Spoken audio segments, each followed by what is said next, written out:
Assalamualaikum warahmatullahi wabarakatuh. Selamat pagi, siang, sore, malam. Kembali lagi dalam COD, cerita orang desa. Nah, di video kali ini kita akan sedikit membahas tentang bulat, putih, dan malam hari. Ya, kali ini kita akan membahas tentang bulan. Tapi bukan bulan benda langit ya. Sesuatu yang ada hubungannya dengan nama bulan, tapi bukan juga Sailor Moon ya. Iya, ini dia yang akan kita bahas sekarang.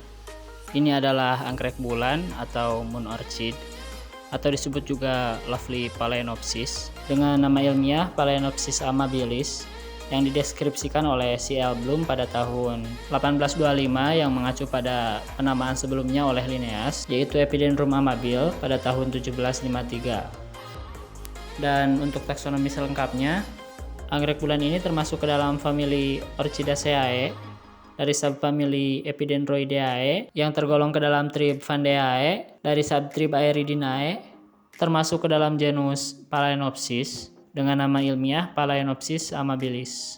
Si anggrek bulan ini merupakan anggrek epifit yang tersebar mulai dari Malaysia, Indonesia, Filipina, Papua Nugini sampai ke Australia ya. Yang biasanya ditemukan menempel di dahan atau batang-batang pohon rimbun di hutan-hutan dengan ketinggian 0 sampai 600 mdpl ya.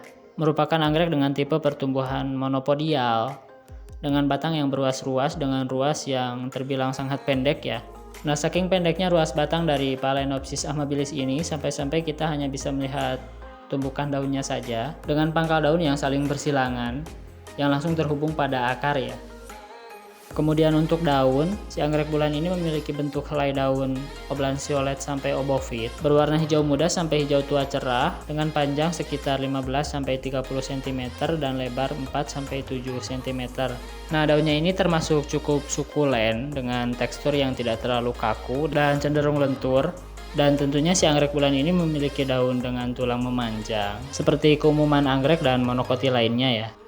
Dan untuk akarnya, akar dari anggrek ini termasuk bertekstur kasar, berbentuk pipih dan cukup sukulen dengan panjang maksimal bisa mencapai 50 cm bahkan lebih ya. Memiliki karakter yang hampir mirip dengan karakter akar Rhynchostylis retusa. Hanya saja anggrek ini memiliki akar yang lebih kecil dan lebih pipih. Akarnya ini terbilang sangat melimpah, ditambah dengan terus tumbuhnya akar baru dari ruas batang yang sudah dewasa dari bawah daunnya, dan akar yang cukup panjang dengan mengalami percabangan, membuat akar dari anggrek ini terlihat sangat mencolok. Dengan akar muda berwarna merah muda sampai marun, dan akar yang sudah dewasa diselimuti oleh filamen berwarna putih sampai silver ya. Kemudian untuk bunganya, spike tumbuh dari ruas batang yang sudah dewasa dari sekitaran bawah daun, yang biasanya berhimpit dengan tumbuhnya akar ya, dengan menumbuhkan spike yang cukup panjang sekitar 30-60 cm yang berbentuk silindris berbuku berwarna coklat keunguan dengan tekstur yang cukup keras, kaku ya, yang terkadang mengalami percabangan, di mana dari setiap cabangnya tumbuh 2-10 kenop ya. Nah, ini adalah bentuk dari kenopnya, berwarna putih kehijauan dengan sepal lateral yang terlihat sedikit lebih besar daripada sepal dorsalnya ya. Terlihat lebih menggembung ke bawah seperti ini. Nah, kemudian ini adalah bentuk dari bunga yang sudah mekar sempurna ya. Terlihat rentangan sepal dan petal dengan warna putih polos, di mana sepal dorsal berbentuk bulat telur dengan meruncing ke atas, dan sepal lateral berbentuk bulat lonjong yang tidak simetris ya. Sisi helai sepal lateral bagian dalamnya terlihat lebih menggembung daripada sisi luarnya ya. Dan untuk petalnya berukuran lebih lebar daripada sepalnya ya, dengan bentuk yang lebih membulat dari bentuk sepalnya dan lebih melebar ke bagian bawahnya ya. Kemudian jika kita lihat dari belakang, baik sepal ataupun petalnya ini memiliki warna yang agak keunguan ya, di mana warna ungunya ini semakin menguat mendekati pangkal sepal ataupun petalnya. Kemudian untuk labellumnya, anggrek bulan ini memiliki labellum dengan tipe trilob ya, di mana labellumnya ini terbagi menjadi 3 lobus, di mana lobus sisinya saling berhadapan, berbentuk membulat, dengan sebagian berwarna kuning dan sebagian lagi berwarna putih ya.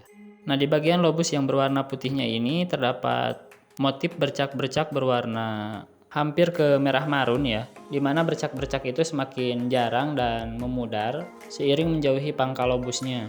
Dan untuk lobus tengahnya, anggrek ini memiliki lobus tengah dengan bentuk silang ya, yang menandakan bahwa ini adalah Phalaenopsis amabilis dari subspesies Amabilis, yang merupakan subspesies dengan sebaran terluas ya. Selain itu ada juga Phalaenopsis amabilis subspesies Molucana, yang dibedakan dari bentuk lobus tengahnya yang berbentuk linear lonjong dengan warna kuning dan sentuhan merah di pangkal lobusnya. Juga subspesies Rosenstromi yang memiliki lobus tengah berbentuk segitiga dengan ukuran yang lebih pendek ya. Dan dari ketiga subspesies ini, ketiganya memiliki lobus tengah dengan ujung yang dilengkapi dengan kumis atau antena keriting yang menambah keunikan dari anggrek ini ya. Kemudian untuk buah dari si Moon Orchid ini berbentuk kapsul, berwarna hijau dengan panjang sekitar 7-10 cm, tempat menyimpan ribuan bahkan puluhan ribu biji yang berbentuk serbuk ya.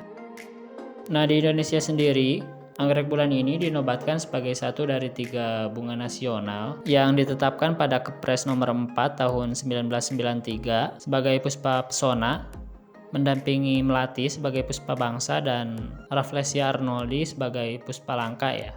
Untuk nama, sebenarnya nama anggrek bulan atau Moon Orchid itu merujuk pada spesies ini ya, spesifik pada spesies Phalaenopsis amabilis yang memiliki khas warna putih dengan labellum berwarna kuning dan sepasang antena di ujung labellumnya. Sementara untuk anggota dari genus Phalaenopsis secara umum dikenal dengan nama anggrek ngengat atau Moon Orchid ya.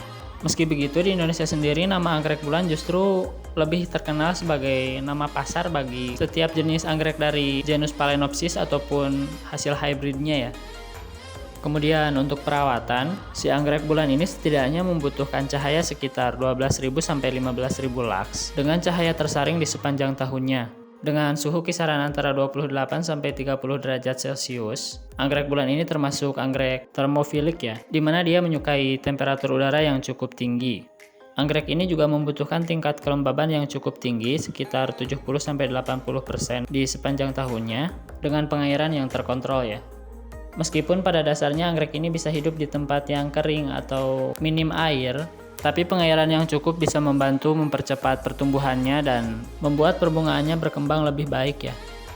Sebenarnya bisa dibilang yang pertama kali menemukan anggrek ini adalah J.E. Rampis pada tahun 1750 di Ambon yang dideskripsikan sebagai Angraecum albus majus ya. Tapi penamaan ini tidak diakui sebagai nama resmi karena belum menggunakan sistem penamaan ilmiah seperti yang berlaku saat ini ya.